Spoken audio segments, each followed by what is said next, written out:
Good morning. First of all, I just want to say that I miss everybody and miss those little faces in the nursery. Didn't realize how much joy they brought me until I wasn't seeing them every Sunday. So thank you, all you moms who are posting pictures of the little ones on the internet. That's a big blessing. Someone once said that faith is not true unless it's tried.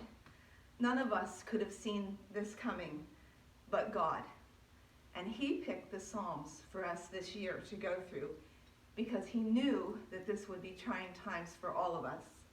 2 Corinthians 12:9 says, his power is perfected in our weakness. That's a promise. It's one I'm claiming right now. I have good days and I have bad days. It's hard what we're going through, and I work in a hospital.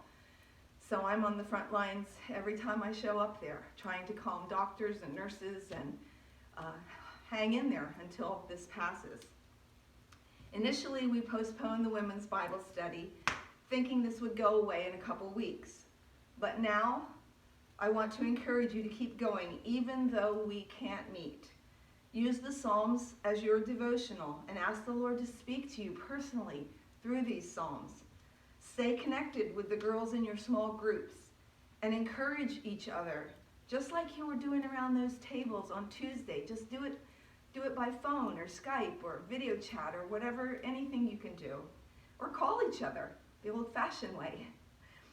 The first week we couldn't meet because of the virus. We were supposed to study Psalm 91. Only God could have planned that. I was seeing Psalm 91 all over Facebook. And even the first day that I had to go work in the hospital, Gary prayed Psalm 91 over me. And so I really believe that the Lord knew this was coming. And he gave us Psalm 91 that week on purpose. So the first week that we couldn't meet was supposed to be Amanda's psalm. And she was to teach Psalm 91. How could you live in a place of hope when all is chaos? Psalm 91 shows us where the true source of hope comes from.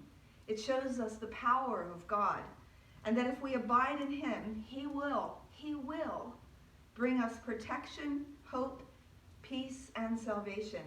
I named it the COVID-19 Psalm while I was at work. If you feel weak, read it and let the power of Christ dwell in you, because it's a promise. He will be our strength when we need him to be. Last week was supposed to be Nancy's Psalm, Psalm 96. And it speaks of God's glory and tells us to sing to him and bless his name.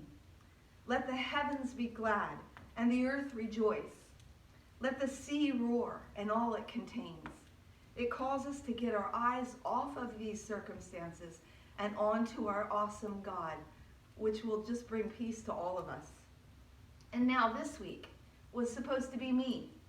And it was Psalm 103. This Tuesday is Psalm 103. Perfect timing once again for our awesome God.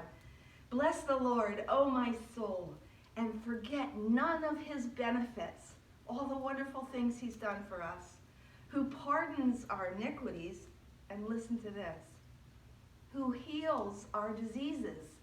Is that amazing? Who redeems our life from the pit and crowns us with loving kindness and compassion. He knows our frame, that we are but dust. He has established his thrones in the heavens, and his sovereignty rules over all. Even this, even COVID-19. Maybe you need a good cry. It's okay. I had one yesterday. They say that tears are the pressure valve of the heart, and we are women, and God made us emotional on purpose. Jeremiah 33:3 says, call to me and I will tell you great and mighty things which you do not know. Now is the time for us to call to him and ask him to give us wisdom that we don't have, to give us courage that we don't have, to give us peace that we don't have. He's the only one who can calm this storm, but he's good at calming storms. Amen? I remember when my granddaughter was very little. She would get anxious when there were a lot of people in the room and get all worked up. Her daddy would pick her up in his great big arms, and he's over 6 feet tall. and he would hold on to her really, really tight, and she would melt in his arms. And I would just see her be transformed because she had such a strong dad who was holding her close and keeping her safe. It was just precious. Eventually, she would just relax. And I want to leave you with this verse, Deuteronomy 33:27. The eternal God is a dwelling place, and underneath are his everlasting arms. And so maybe you just need to be held by him today through your study of Psalms. I encourage you. God has not left his throne. He knows exactly what he is doing, and he will carry us through this. And lastly, just want to say, in a practical sense, reach out to each other by text or phone calls or Skype or video chat. That's what your small group is for, to give you strength when you don't have it. Even Zoom, whatever that is. This will be over soon, and Easter's coming.